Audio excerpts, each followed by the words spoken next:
কারণ এটা তো ভালোবাসা, লাভ। লাভ কোনো আইন কানুন দিয়ে বাধা যায় না, মানানো যায় না, ঠিক কিনা বলো?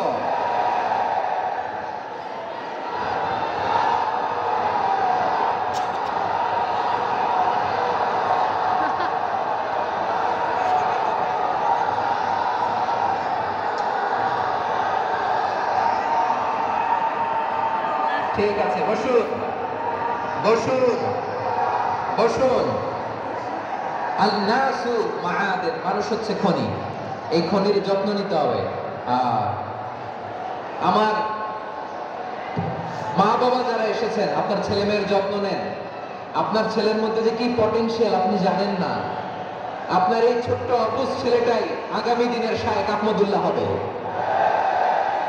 আপনার হেফজখানায় পড়া ওই ছোট্ট ছেলেটাই আগামী দিনের আল্লামা মামুনুল হক হবে। আপনার ওই ছেলেটা আমির হামজা হবে, আব্দুল হাই সাইফুল্লাহ হবে।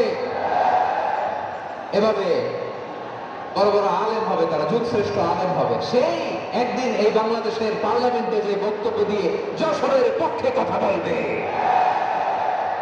আপনি জানেন না, কাউকে ছোট করবেন না আপনি। ওর কনফিডেন্স আপনি কমাবেন না, আপনি কমাতে পারেন না। প্যান্ডেলে আমার যে মা বোনেরা আছেন, ছেলে মেয়েদেরকে কখনো ছোট করে কথা বলবেন না। ওদের কোথায় যাবে আপনি জানেন না। আপনি মা হয়ে তাকে সাহস দিবেন, তার কল্পনার জগৎটাকে সাজাতে তাকে উৎসাহিত করবেন, ঠিক কিনা বলেন?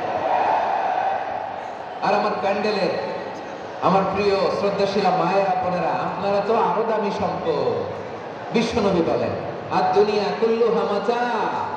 আল্লাহ আল্লাহ আল্লাহ। বিশ্বনবীর কথার ওজন দেখেন, আর দুনিয়া কুল্লুহা মাতা ওয়া খায়রু মাতা'আদ দুনিয়াল মারআতুস সালিহা। বিশ্বনবী বলেন, দুনিয়ায় যা দেখো সব আল্লাহর দেওয়া অ্যাসেট, মানে সম্পদ। আর এত অ্যাসেটের ভিড়ে সবচেয়ে শ্রেষ্ঠ সম্পদ হচ্ছে নেককার নারী। সুবহানাল্লাহ। ভাইয়েরা, বোনের সাথে খারাপ আচরণ করো না। সন্তান মায়ের সাথে খারাপ আচরণ করো না। আমাদের মায়েরা আমাদের asset, they are our priceless asset. কারণ এই মায়েদের পেটে এসেছে আল্লাহর ওলিরা।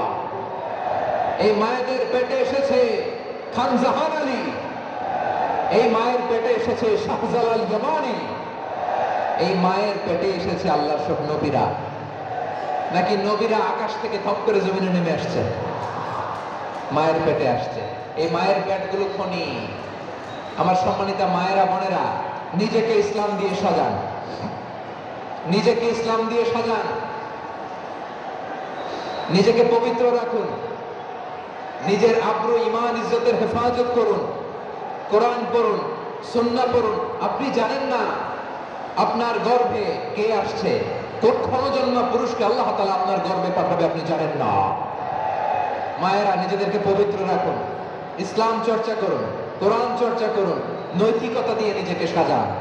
যশোরের জেনজি, নিজেদেরকে প্রস্তুত রাখো আগামীর বাংলাদেশের জন্য। নৈতিকতা, মোরালিটি